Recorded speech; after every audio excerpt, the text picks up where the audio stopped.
亲爱的家人们，平安！哈利路亚！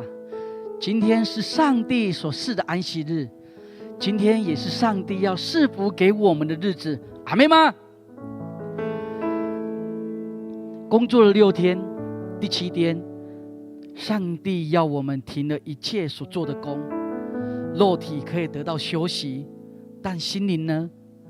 上帝要我们顺服他的话，来到教会敬拜他，听他的道和行他的道，也就是说要听他的话语，以及和行他的话，亲近主，仰望主。所以我们要谦卑来到主的面前，渴慕上帝的同在，因为上帝是赐平安的主。阿们吗？我们一起来祷告。亲爱的上帝，亲爱的耶稣，亲爱的圣灵，我们感谢你，谢谢上帝赐平安喜乐在我们的心里，在这里有上帝的同在，我们是何等的有福啊！你喜悦我们向你献上敬拜祷告，有口的要向你献上敬拜祷告，也要大声的来赞美你，有耳的要听你的话语，听见你的声音，有眼的要看见你的神迹奇事彰显。愿上帝亲自看顾保守这场礼拜，从开始到结束都与我们同在，喜悦我们一切为你所献上的，奉主耶稣基督得胜的名，阿们。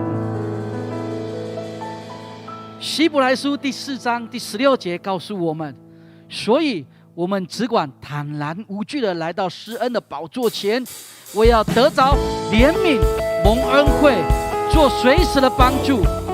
我要与上帝同欢喜，因救恩荣耀都归于我们的上帝，因为上帝是得胜的上帝，无人能与你相比。你是昔在、今在、永在的上帝。阿们吗？阿们。我们大声一起来宣告，在宝座前，我要大声敬拜你。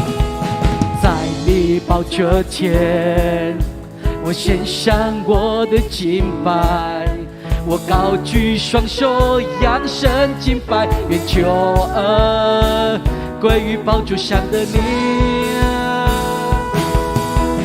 在你宝座前，众天使夫妇敬拜，让万国万邦在天闪烁，愿救恩归于宝座上的神。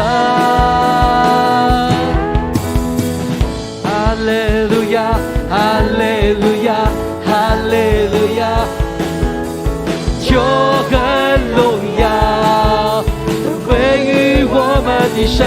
哈利路亚，哈利路亚，哈利路亚，哈利路亚，手掌全能都归于我们的神，直到永永远远。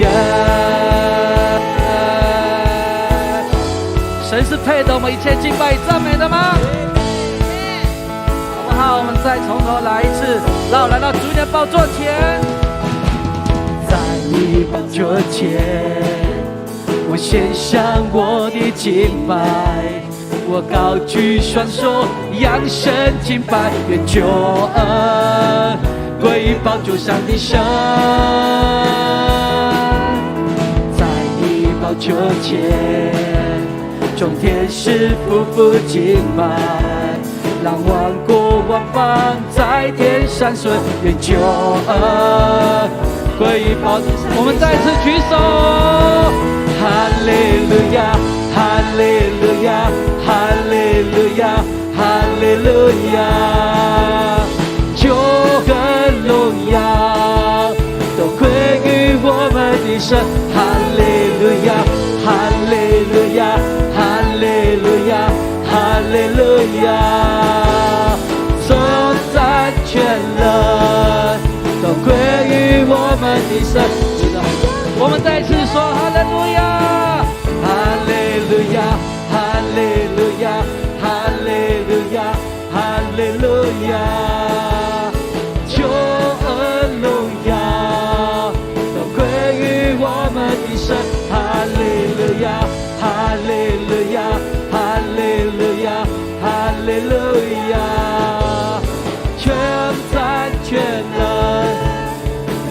们最后一次，我们跳起来敬拜我们神，哈利路亚，哈利路亚，哈利路亚，哈利路亚，说赞全啊，都归于我们的神，哈利路亚，哈利路亚，哈利路亚，哈利路亚，说赞全了，都归于我们的神，直到永永远远。我们一起宣告：耶和华是我的主，耶和华是我的牧者，耶和华求你救我的主，耶和华求你做我的牧者，因为你是叫我抬起头的神。阿们吗？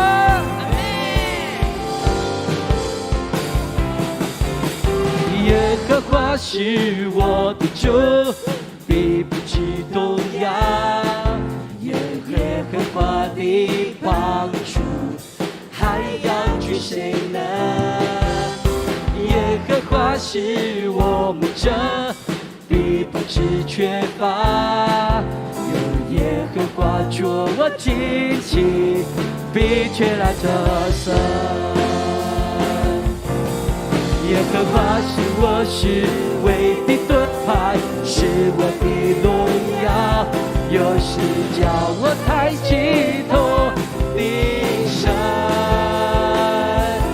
一宿虽然有哭泣，早晨我们必欢呼。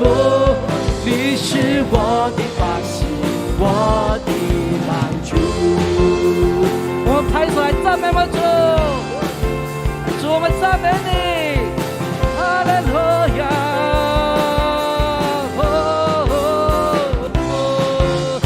耶和华是我的主，必不致动摇。有耶和华的帮助，还要惧谁呢？耶和华是我牧者，必不致退化。有耶和华做我旌旗，我们带着喜乐一起来唱。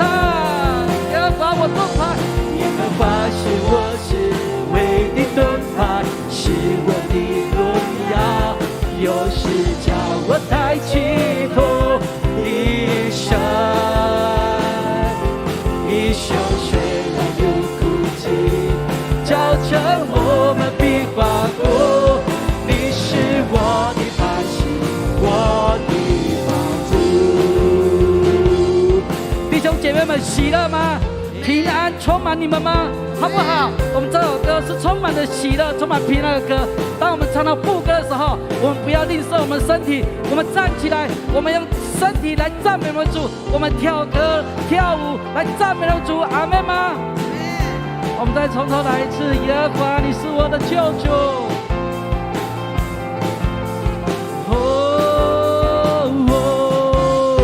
耶和华是我的主，必不致动摇。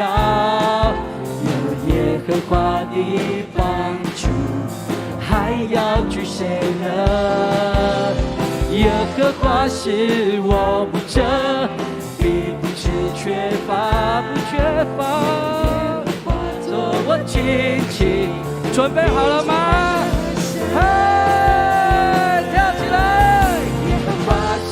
是为的盾牌，是我的荣耀，又是叫我抬起头的神。一宿虽然有哭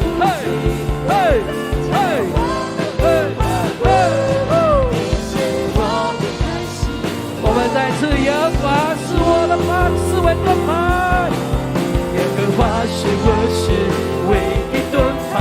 是我的荣耀，就是叫我抬起头的神。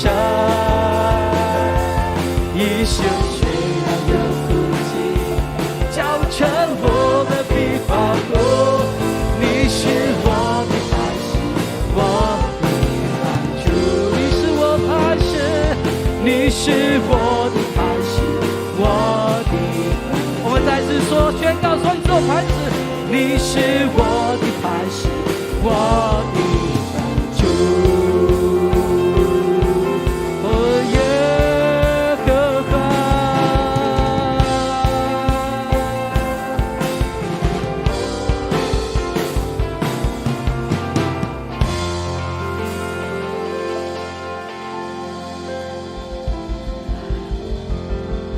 感谢上帝，让我们能够数算你的恩典，靠着你的恩典，我们可以胜过撒旦魔鬼的计谋。感谢上帝对我们不离不弃的爱，我要紧紧的跟随你，依靠你，荣耀颂赞都归给你，你是配得的，主啊，你是配得的，主啊，你是配得的，我们感谢赞美你，主，谢谢你，主，谢谢你。以赛亚书第41章第10节的话，这样子来告诉我们：你不要害怕，因为我必与你们同在；不要惊慌，因为我是你的神，我必坚固你，我必帮助你，我必用公义的右手扶持你。哦，主啊，你的爱是何等长阔高深，我们是这么何等的不配，但是主，你还是爱我们。主，我们感谢你，让我们用这首歌再次来唱出我们对主的呼求，唱出我们对主的信心，知道主，你一直都与我们同在。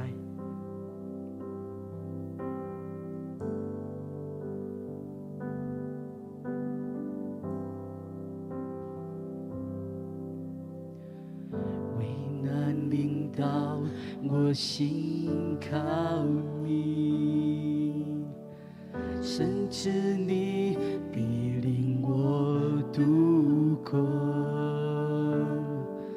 你信息为我坚持到最后。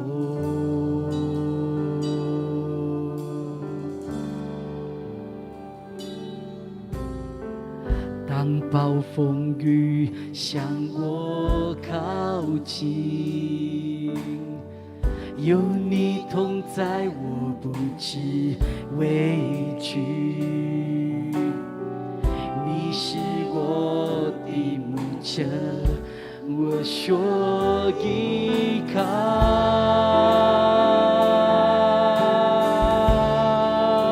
每个夜，每一天，我知你永远在身边，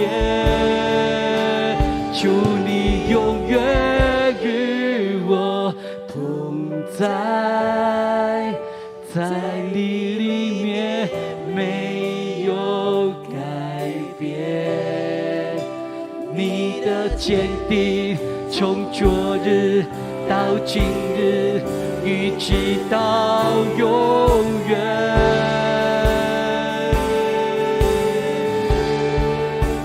靠你丰盛允许站立，我的未来在你手中，坚固磐石，全能真神，我敬拜你。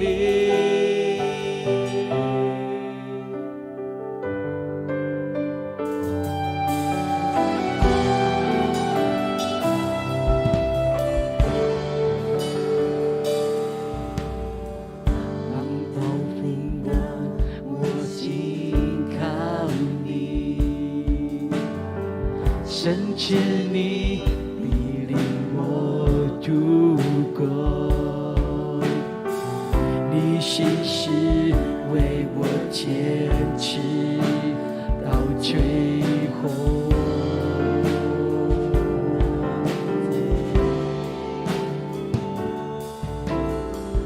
当暴风雨向我靠近，有你同在，我不知畏惧。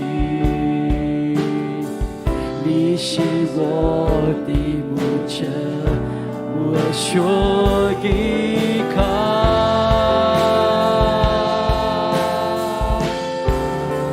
每个夜，每一天，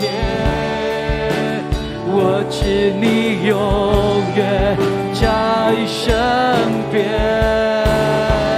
求你永远与我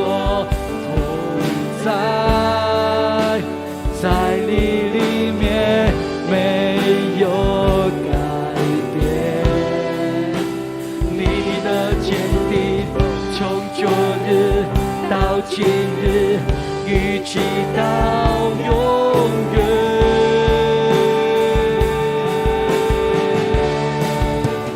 靠你我这与许在你，我的未来在你手中，坚固磐石，全能真神，我敬拜你。我们一起祷告，不管你用方言、用悟性、用灵歌，有喜乐的，有感谢的，有困境的，上帝都愿意来垂听我们的祷告。上帝都愿意让我们再次回到他的面前，回到他全能的双臂底下。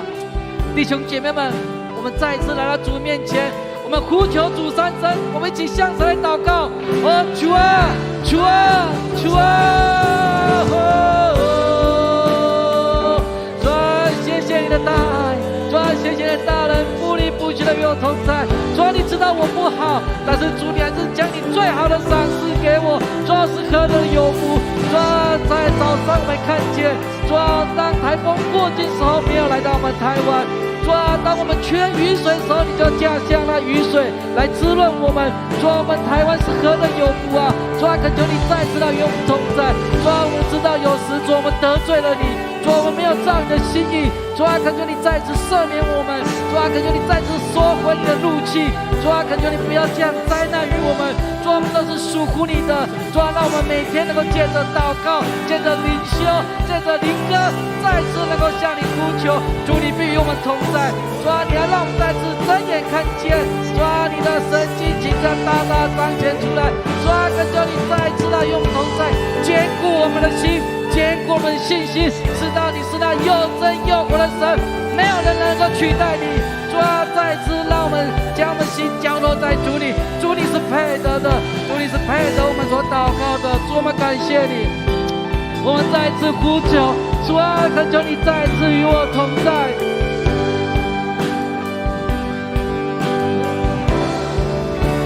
求你永远与我同在，在你里面没有改变，你的坚定从昨日到今日，一直到永远，一直到永远。靠你丰盛允许散离，我的未来在你手中，坚固磐石，全能真神。我们再一次，最后一次来呼求说：主啊，与我同在。求你永远与我同在，在你里面没有改变，你的坚定从昨日到今日，一直到永远，一直到永远都不改变。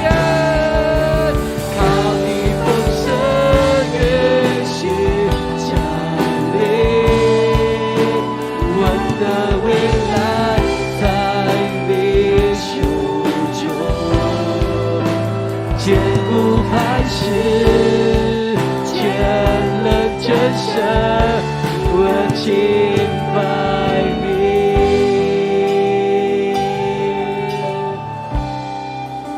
坚固磐石，全能真神，我敬拜你。再次说，主你坚固如磐石。坚固磐石，全能真神，我敬拜你。主啊，谢谢你再次悦纳我们的敬拜。主啊，谢谢你再一次，不管在高处在低处，主你都必与我们同行。主啊，我们有信心，主啊，我们知道你一直都在，主你一直都在。上帝，我们感谢赞美你，也谢谢上帝能够悦纳我们的敬拜与赞美。祷告都是奉主耶稣得胜名求，阿们。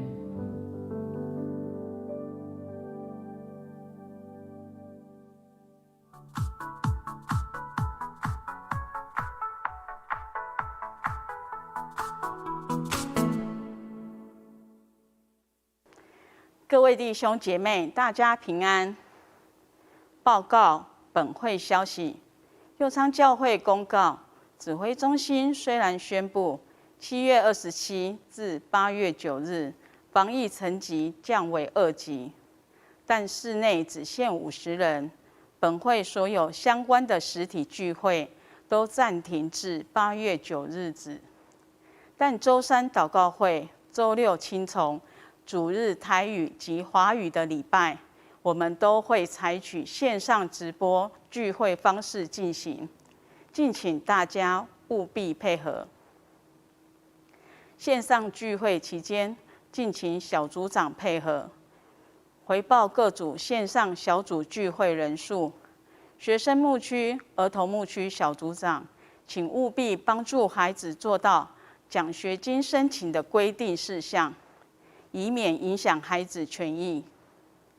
虽然在疫情期间不能实体聚会，但请兄姐仍然善尽上帝儿女的本分，尽力做到聚会不停止，祷告不停止，传道不停止，行善不停止，奉献不停止。教会鼓励兄姐利用以下方式来奉献。各项奉献袋可以自己集中，每月一次拿到办公室奉献。参加小组的兄姐，小组长若方便可协助代收及代转。兄姐的奉献也可以利用周报封面的银行账号奉献，但转账后请联络办公室陈佩芬干事，告知奉献项目，以便周报登录。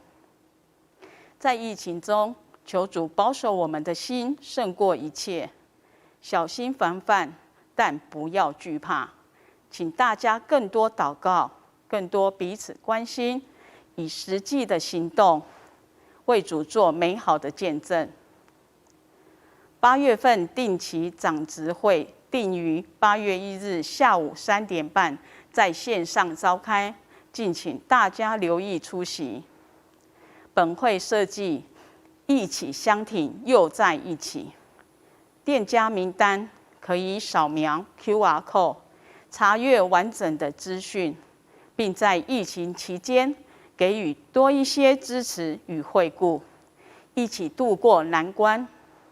本会为庆祝社教70周年，举办右昌教会设立70周年 logo 设计甄选及歌曲创作甄选，欢迎有这方面专业之兄姐踊跃报名参加。详细报名表请洽办公室索取。4届展望会举办第32届饥饿30活动，持续抢救最脆弱的儿童，鼓励大家一起发挥爱心做公益，响应饥饿体验和慈善捐款，让他们上课不断线，学习不中断。活动消息请扫描 QR code。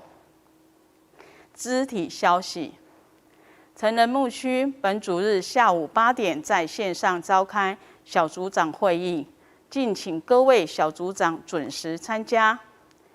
互助社社员安心低利率贷款12万元，年利率2.4%，即日起至8月31日止。社员在职军公教警贷款30万元，年利率3.6%，即日起至11月30日止。不动产抵押担保贷款，年息1.8%，欢迎社员有意愿贷款或转贷，请向互助社洽询办理。以上是本周报告，接下来是讲道的时间。今天的讲员是翁世俊牧师，他要分享的主题是基督承担罪的恩典。让我们一起欢迎翁牧师。各位网络及电视机的兄弟姐妹，大家早安！欢迎你参加乐堂教会华语礼拜。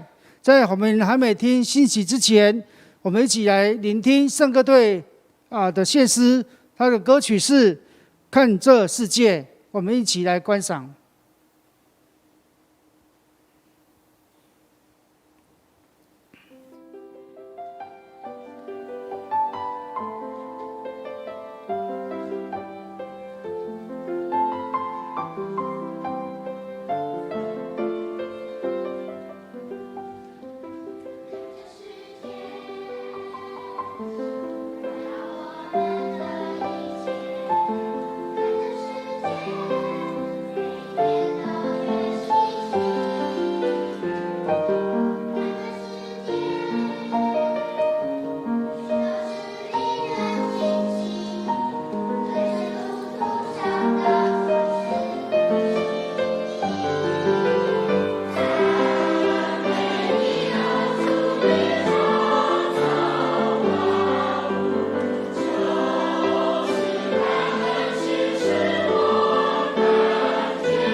在我们还没听信息之前，我们一起来攻守神的话。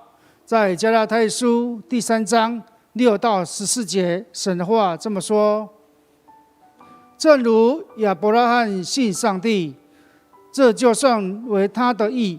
所以你们要知道，那以信为本的人，就是亚伯拉罕的子孙，并且圣经既然预先看明，上帝要叫外邦人因信称义，就早已传福音给亚伯拉罕，说万国都必因你得福。可见那以为信为本的人和有信心的亚伯拉罕一同得福。凡以律法为本的，都是被咒诅的，因为经上记着，凡不常照律法书上所记一切之事是行的，就被咒诅。没有一个人靠着律法在上帝面前称义，这是明显的，因为经上说，一人必因信得生。律法原不在乎本乎信，只说行这些事的，就必因此活着。基督既然为我们受了咒诅，救赎出我们脱离律法的咒诅，因为经上记着，凡挂在木头上都是被咒诅的。因为这便叫亚伯拉罕的福，因基督耶稣可以临到外邦人，使我们因信得着所应许的圣灵。各位兄弟姐妹，各位电视机的兄姐，大家平安。今天牧师要以基督承担罪的恩典为题来分享。从前有一个非洲部落的原住民和酋长，他家里遭了小偷，被偷走了家里贵重的金饰。于是这个酋长就下令整个部落要把这个小偷找出来，然后把这个小偷打50大板。整个部落上上下下开始在寻找这个小偷的下落。经过了1个月、2个月、3个月，这个酋长以为经过3个月了，这个小偷还是找不到可能找不着了。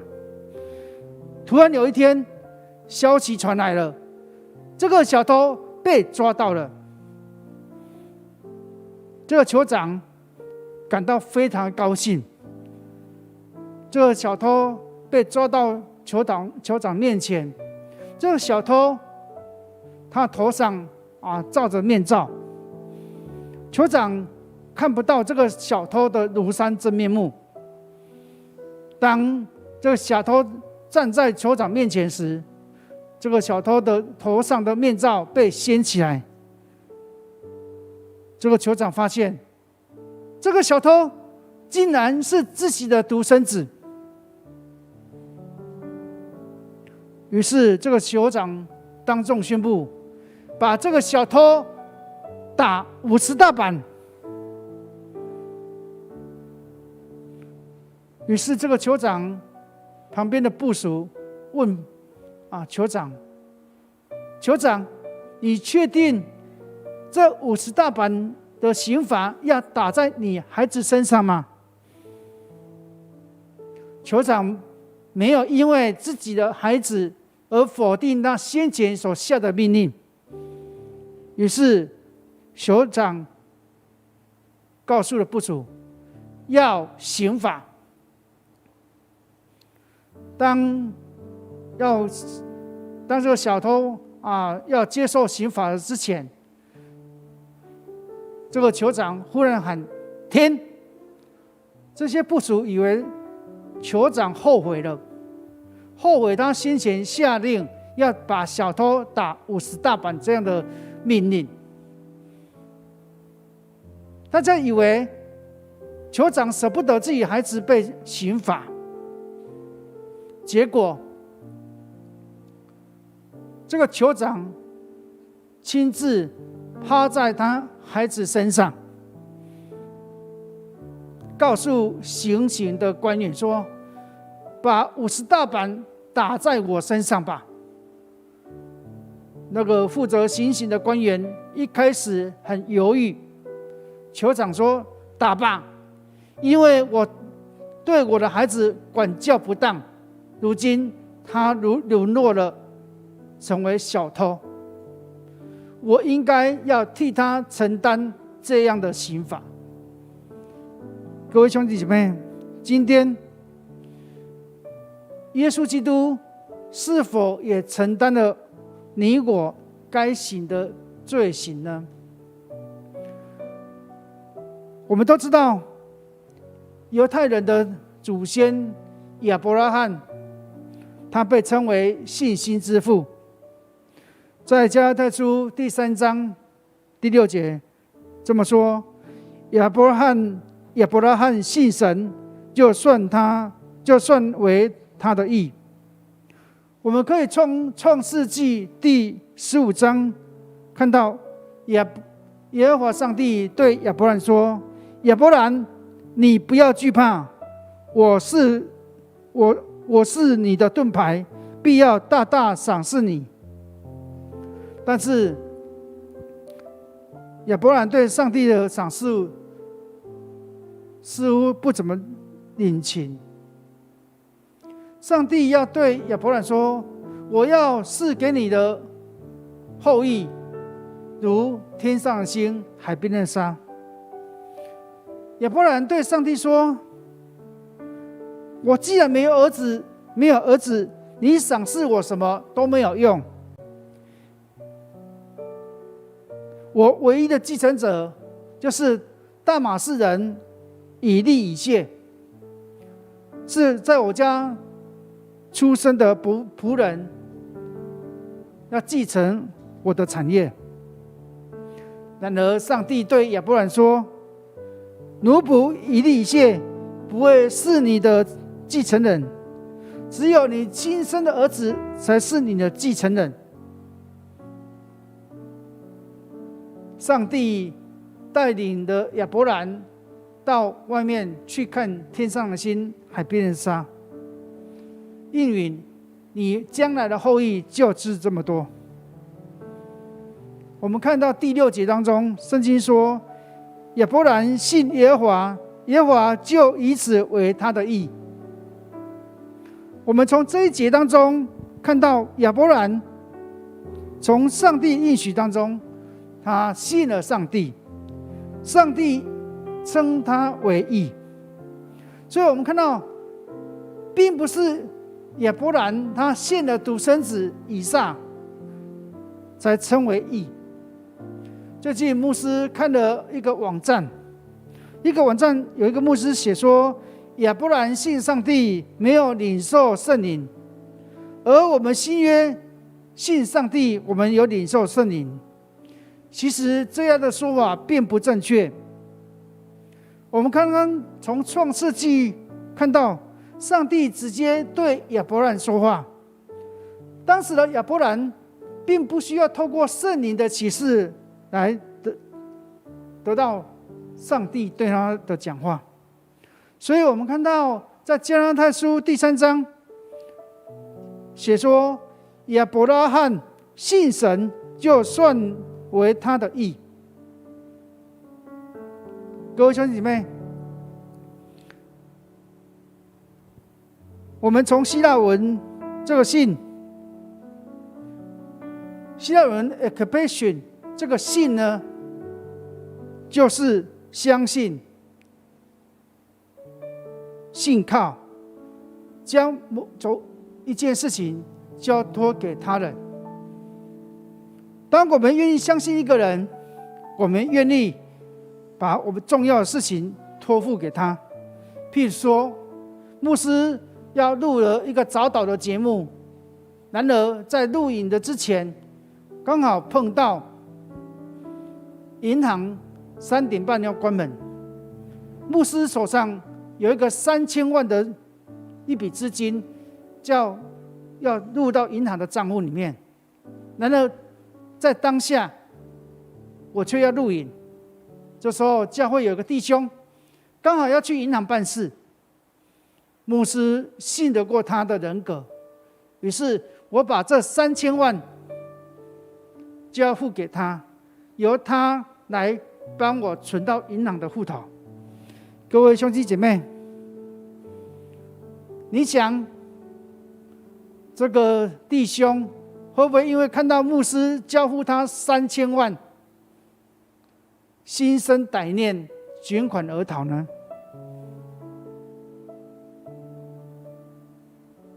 为什么我敢把这3000万这一大笔钱交托给他？因为我相信他，这就是交托。哦，牧师，3000万很多呢，啊，不要想太多，我是3000万的印尼盾呐，折合台币没有几块钱呐。所以信托、交托就是相信。我们的何牧师要嫁给我之前，他要把一生的幸福交给牧师。他信得过我吗？各位兄弟姐妹，各位兄弟电视机的兄姐，你觉得何牧师信得过我吗？信得过啊，因为我到现在还在啊。当然信得过，他才敢愿意把一生的幸福交托给牧师。当然也有人说，婚姻像一场赌博一样，可能你原本信任这个人，然而到婚姻的一半，甚至不到一半，这个人的爱变质了。这就是人的软弱的地方。然而当人愿意在他软弱的地方愿意悔改改变的时，其实也是一件好事啊。所以我们从婚姻或者从刚刚的例子当中，我们知道相信就是交托，就是依靠。难道我们对上帝的相信，我们是存着理性的相信呢，还是我们从心里真的相信，我们不愿意把我们的一生的道路交托给神呢？就像亚伯拉罕，他信靠神，愿意按照上帝的心意去走。所以我们看到上帝呼召亚伯兰，你要离开本地本族父家。我们看到亚伯兰顺服上帝的心意，他离开了本地本族父家。然而你或许会问，上帝要亚伯兰离开他本地本族父家做什么？如果你可以去看在约书亚记第24章，我们会看到上帝的心意是什么。在24章第2节到第3节说，古时你们的列祖就是亚伯拉罕和拿赫的父亲他拉，住在大河那边侍奉别神。我将你们的祖先亚伯拉罕从大河那边带来，领他走遍迦南全地，又使他的子孙众多，又把以撒赐给他。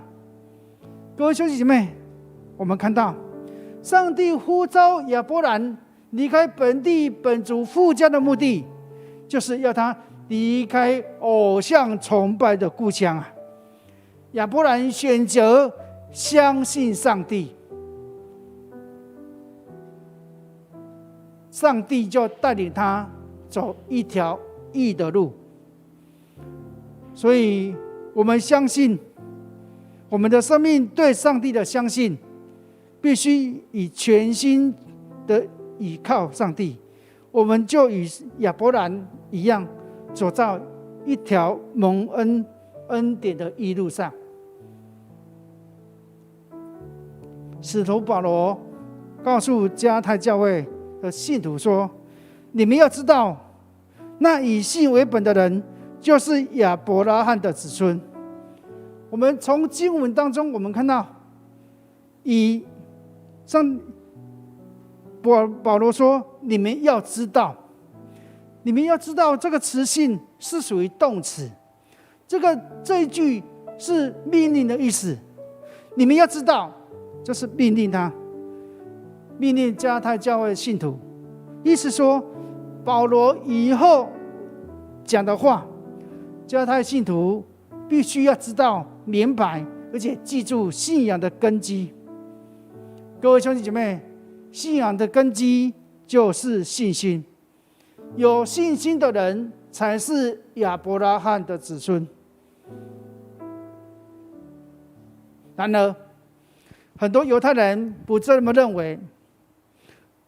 很多犹太人认为亚伯拉罕是凭着行为被上帝称为义。如果我们看保罗他的论证，上帝对亚伯拉罕的承诺的时间的先后顺序，我们会发现，保罗说亚伯拉罕称义，并不是行割礼的律法称义，而是因着信。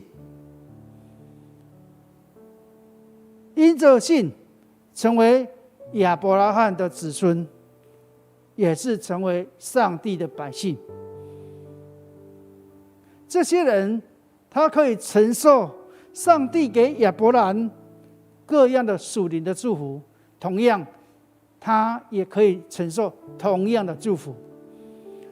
使徒保罗他说，并且圣经既然预先看明，神要叫外邦人因信称义，叫早已传福音给亚伯拉罕，说万国都必因你得福。所以我们知道这段经文告诉我们，因信使外邦的基督徒得到救恩。所以延续我们刚刚的经文，那以信为本的人就是亚伯拉罕的子孙。所以凡以信心相信上帝的人，都是亚伯拉罕的后裔。万国的百姓都会因亚伯拉罕得到福气，更要像亚伯拉罕一样，凭着信心在上帝面前称义。或许你会好奇，为什么保罗一直强调的亚伯拉罕信神，就算他为义？因为当时加拉太教会有一些从耶路撒冷母会来的犹太背景的基督徒，他们传递错误的信息给当时的加拉太教会的信徒。他们要求加拉太教会的信徒们要接受割礼，还要加上行律法。使徒保罗对当时的犹太基督徒提出了纠正。保罗说，加拉太教会的信徒们是听了福音，圣灵就充满，他们就领受了。他们不是因为受割礼，这是从个人的生命经验得到了肯定的事。所以当时的人和加拉太教会，这是一个铁的经历。因为在当时的加拉太教会的信徒们是听了福音，领受圣灵，靠着圣灵进入信仰，不是因着行为，不是靠着肉体行割礼。这是当时加拉太教会每个人相信的事，也是每个人经历的事情。所以保罗是不用这一点来谈论割礼的问题。所以各位我所爱的家人，我所爱的兄弟姐妹，单从听信福音领受圣灵，不是从律法。耶稣基督为我们的罪已经付上罪的代价，他已经被挂在十字架上，承担律法上的咒诅，以至于我们接受他为我们预备的救恩，使我们脱离律法的咒诅。接受他，我们便成为一个义人。所以各位兄弟姐妹，义人，义人在希腊文叫做 ekpitesio， 意思是基于信的人就是义人。所谓基于信的人，是从外在行为当中见证你是信上帝的人。各位兄弟姐妹，你是信上帝的人，怎么看？怎么样从外在的见证去看出你是信上帝的人？是从你胸前挂十字架是见证你是信上帝的人吗？那我挂一个很大十字架，信够不够大？我想不是从外在的装饰来显示他是信上帝的人，而是从他的生命的果子，从他生命当中圣灵所结的果子来看出他是信上帝的人。所以加拉太书第5章22节，保罗说，信上帝的人圣灵结的果子有什么呢？我们一起来念：仁爱、喜乐、和平、恩慈、良善、信实、温柔、节制。各位兄弟姐妹，这就是基督徒结出圣灵的见证。接下来我们谈到律法。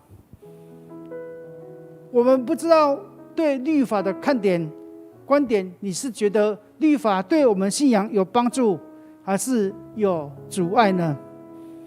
各位线上的兄弟姐妹，你可以在我们的线上来表示你的看法。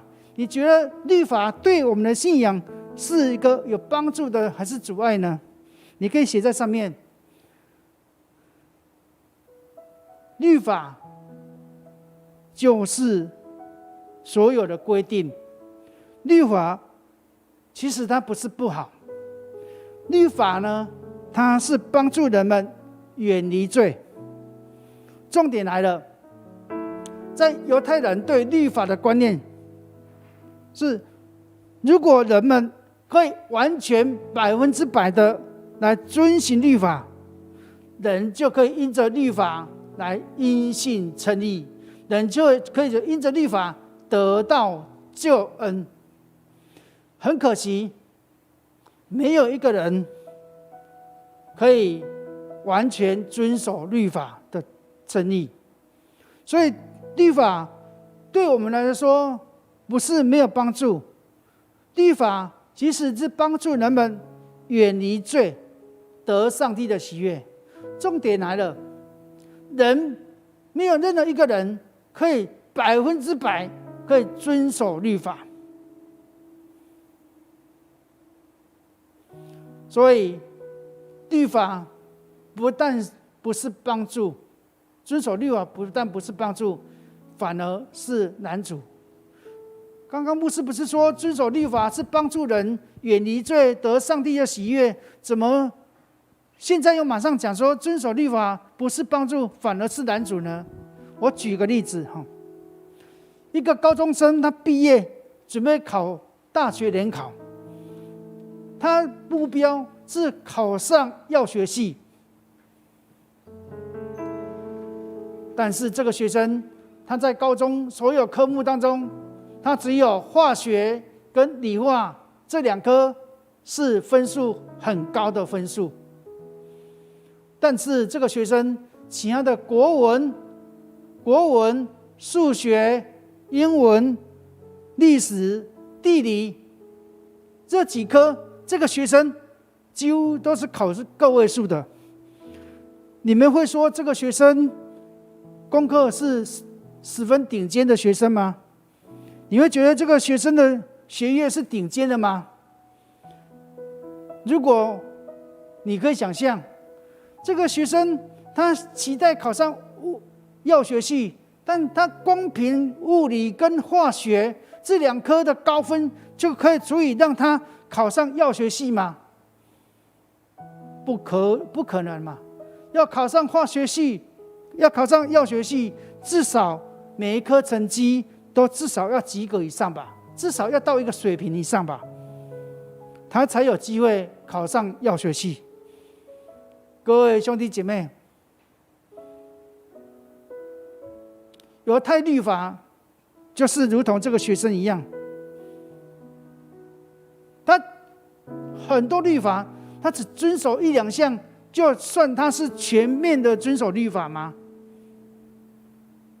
不可能。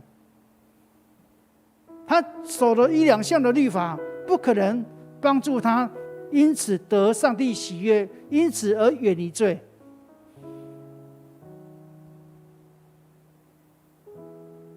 所以我们说，犹太人他们认为，所有的律法当中，只要一项没有遵守，就是等于没有遵守律法。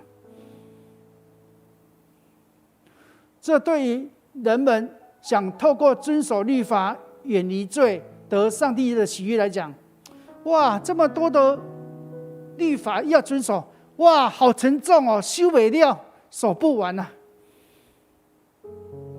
所以圣经才说，凡以行律法为本的，都是被咒诅的，因为经上记得，凡不常照律法书上所记一切之事去行的，就被咒诅。各位兄弟妹，刚刚牧师念了哦，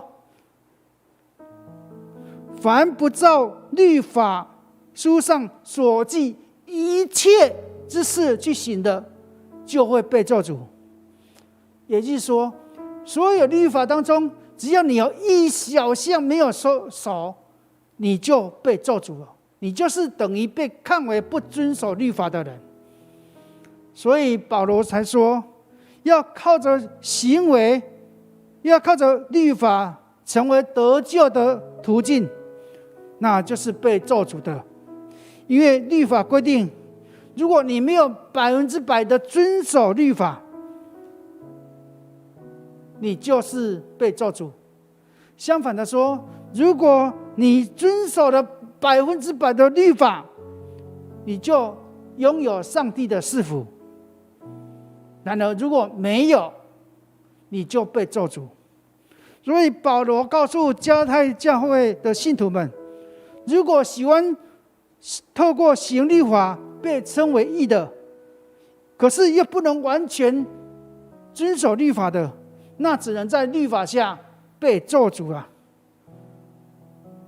所以若不清楚上帝所设定律法的目的为何，那真是叫遵守律法成为他的重担。各位兄弟妹，上帝设立律法是要叫人知罪，不是叫人胜过罪。人无法靠着行律法来胜过罪。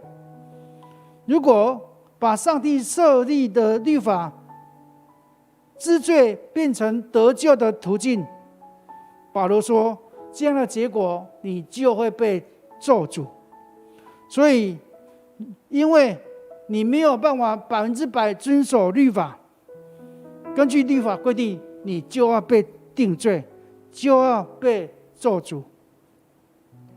所以圣经说，凡不常照律法书上所记一切之事去行的，就被咒诅。所以律法书并没有说，我只要守律法的1条2条，我就算完全遵守。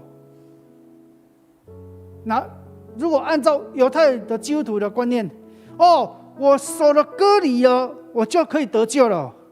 没有，割礼只是所有的律法之中的其中的1条而已哦，还有许多律法你都没有遵守哦。那你做不到的，要为自己定了许多自己做不到的方法，以为这样自己可以得救，那不就自找死路吗？是啊。所以犹太人遵守律法是一个非常沉重的压力。我举一个例子，犹太人遵守律法其中一条，他们饭前要洗手。现在饭前洗手是卫生观念，在当时耶稣的时代，律法时代，洗手是遵守律法。然而，当时候的法利赛人不是有指控耶稣的门徒说：“你的学生怎么吃饭前没有洗手？”你知道吗？当时的法利赛人就是用这一条来指控耶稣的门徒。然而，光洗手这个律法就有36条律法要遵守，光洗手就有36条律法要遵守，还有其他没有讲到的。各位兄弟姐妹，保罗说，没有遵守律法的是不能得救，是会被咒诅的哦。因为你没有100%遵守律法。所以我们看到圣经第11节说，没有一个人靠着律法在神面前称义，因为经上说，义人必因信得生。必因信得生，就是相信上帝的话，按照上帝的话来实践，建立你跟上帝关系之上。也就是说，因信而生，就是说，上帝，我跟你的关系，因着我相信你，我倚靠你，我就得救。所以是我跟你的关系。所以上帝你说什么，我就做什么。因信而生，就是说，上帝你说了算，你说的算。各位兄弟姐妹，今天有很多人，很多基督徒信上帝，但他常常以自己的意思为主，是人说了算，不是上帝说了算。真的是天地颠倒了。这样的基督徒到底不知道他是信上帝还是信自己。各位兄弟姐妹，因信而生，你跟神的关系有因此而认定上帝是你一生的相信及交托吗？你愿意按照上帝对你说的吩咐来做吗？这才是因信而生。当年上帝带领亚伯兰说，你的后裔要如天上的星，海边的沙那么多。那时候亚伯兰对神说，我哪有儿子啊？然而我们看到亚伯兰他就这么相信了，因信称义，上帝怎么说他就怎么听，他就怎么相信，他就怎么遵守。所以难怪圣经说，律法原不本乎信，只说行这些事的就必因此活着。所以律法不是靠着信心，律法是定出标准，靠自己完全遵行律法就可以活，是没有一个人可以这样做得到。所以圣经说，基督既然为我们受了咒诅，救赎出我们脱离律法的咒诅，因为经上记着，凡挂在木头上都是被咒诅的。这句经文当中是引用申命记21章23节。在旧约当中，当时被挂在木头上的是被咒诅的，基督是为了我们受了咒诅。耶稣基督挂在十字架上，成为受咒诅的记号。那或许你会问，耶稣他为我们被咒诅挂在十字架上，他究竟犯了什么罪？他为何被挂在十字架上？为了我们，他是为了我们挂在上面。律法定的标准，不是你做不到就算了。当我们做不到被律法定罪时，我们就是被咒诅了，我们就是被审判了。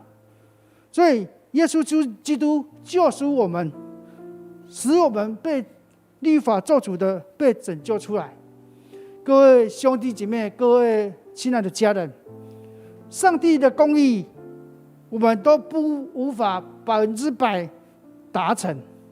人们应该去受咒诅审判的，人们应该受律法来咒诅的，但耶稣为我们担了，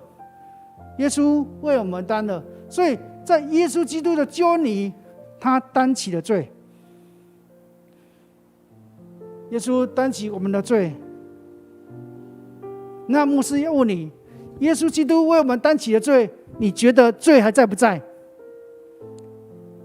你觉得罪还在的写在上面你觉得罪还在的写1你觉得罪已经不在了写2。牧师要公布答案了。当耶稣基督为你我的罪担起的罪的时候，被钉在十字架上，那个罪没有因此消失那你说罪在哪里？罪在耶稣身上，罪没有因此消失，罪在耶稣身上，他担起来了。各位我所爱的家人，我们家上恩如果有一天他去一个别人家小朋友玩，结果把别人家的小朋友的玩具玩坏了，玩坏玩具是事实玩坏玩具总是要赔人家。那你觉得玩坏玩具要去赔人家，这个责任谁去承担？如果是上恩可以去用他的能力去赔人家，他就不用去玩人家的玩具了，他就干脆买玩具给别人玩就好了对不对？重点了，我们家上恩去玩人家玩具，玩坏了要赔人家，谁赔你觉得谁赔？当然是他老爸赔对不对？各位兄弟姐妹，耶稣基督就是承担我们的罪。那你问谁可以得到耶稣基督的救恩？凡愿意接受耶稣基督的人，都可以因信称义，都可以因此得到救恩。各位我所爱的家人，我们都领受耶稣基督十字架的救赎的恩典，我们都因信而得以称义。所以加拉太书第3章第12节他说，律法原不本乎信，只说行这些事的就必因此活着。所以我们都不是因为律法的规定而信，我们是因着信心而相信而称义。所以各位兄弟姐妹，这个活着，我们刚刚看加拉太书第3章第12节，活着这个希腊文叫做 ekthesio， 跟刚刚的那个义人是同一个字。ekthesio 这个意思是活着生活，它是第三人称动词。ekthesio 活着动词是什么意思？就是我们因信而活着，我们的要动起来，我们要活出感动人的见证。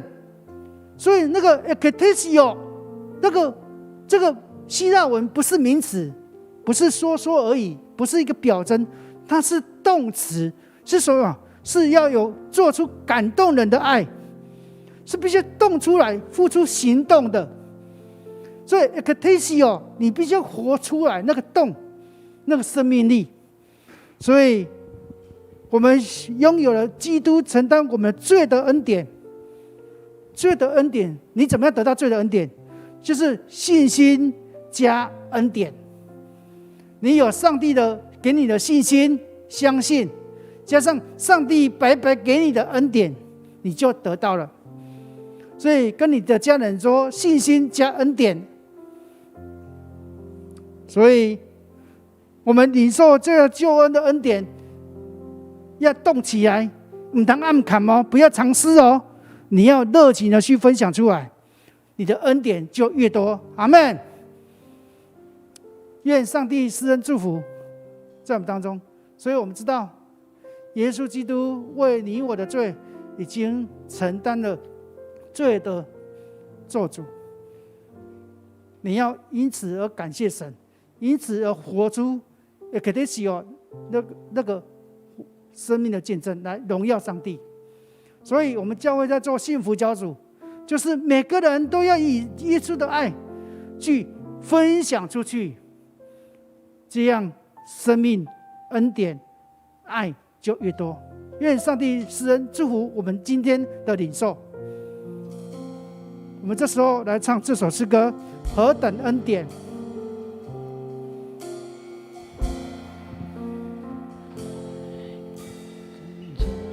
人的心降服在你面前，开我心眼，使我看见一个人的心，领受生命活水，从你而来的温柔谦卑，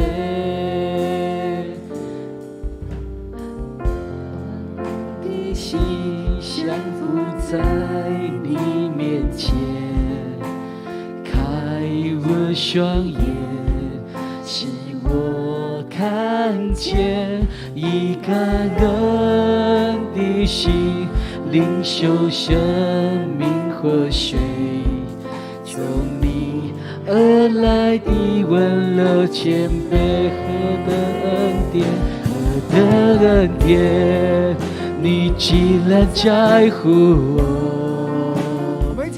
何等恩典，你宝血为我流，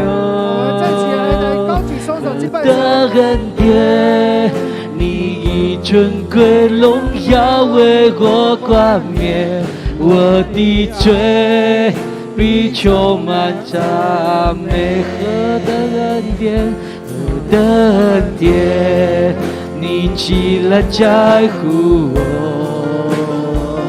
何等恩典，你宝血为我流，何等恩典，你以尊贵荣耀为我冠冕，我的罪必充满赞美。当我们领受神的恩典，我们必然在主里来彼此相爱。这时候我们一起来祷告，我们为了几项事情祷告。第一个，我们为了我们台湾疫情来控制来祷告。我们现在台湾各地都在注疫苗我们也要为了这个疫苗的注射率来祷告，求神施恩祝福，让台湾的疫苗注射率不断的提高让整个效果提高。第二，我们为了我们的国际当中，缅甸、香港，他们正面临的这样的集权统治的压制，我们为了这个祷告，让他们早日恢复过往的民主的自由来祷告。我们也为了我们这个国家附近国家受到疫情的困扰，特别印尼现在比印度更糟我们为了这几个国家，印尼、印度、日本、韩国越南泰国、马来西亚，特别是印尼，现在疫情很糟死伤人数很多。我们特别为这个国家来祷告。我们也为了我们日本正在进行东京奥运可以顺利圆满来祷告。我们也为了日本疫情他们捐助我们很多 AZ 疫苗我们为了他们疫情的这样的平静来祷告。我们也为了我们的教会教会的我们的成长目标来祷告，求主施恩带领帮助我们。我们为了我们兄弟姐妹我们的兄弟姐妹的身体软弱来祷告，为了我们教会事工来祷告，求主帮助我们。为了我们陈牧师娘、潘牧师娘，以及我们欧牧师、何牧师，我们为了办公室的团队、长子团队小组长团队，我们为了我们的兄弟姐妹没有参加小组的兄弟姐妹来祷告求主施恩助我们，一起来开口祷告。哈利路亚！主耶稣，求你听我们祷告，求你祝福我们。主啊，我们这疫情的严峻，我们现在台湾进行我们的注射疫苗的这样的工作，求主帮助我们，让台湾的疫情的疫苗的注射率能够提高，让台湾早日恢复过往平静。主啊，我们为了我们教会的事工来祷告，求主施恩带领，帮助我们教会的事工不因疫情而受影响。主啊，求你帮助我们的教牧团队，我们陈牧师、牧师娘、潘牧师娘我们二牧师、何牧师我们为了我们长子团队，我们办公室的团队、干事团队，为了我们的小组长团队，为了我们还没有参加小组的兄弟姐妹，主啊，求你施恩助，让我们的整个乐章教会领受你的恩典。主啊，我不断的领受恩典，领受分享恩典，让我们成为恩典的记号的教会，荣耀你。愿主你施恩带领，给我们祷告。谢谢主，谢谢神。我为了国际，特别印尼现在受到疫情的严峻的这样的打击，愿主你帮助印尼，然后透过他们施政，让印尼的疫情得到控制。我们为了我们教会的身体兄姐身体健康的祷告，求主施恩带领，帮助我，让我们兄姐的身体得到医治。愿主听我们祷告，谢谢主。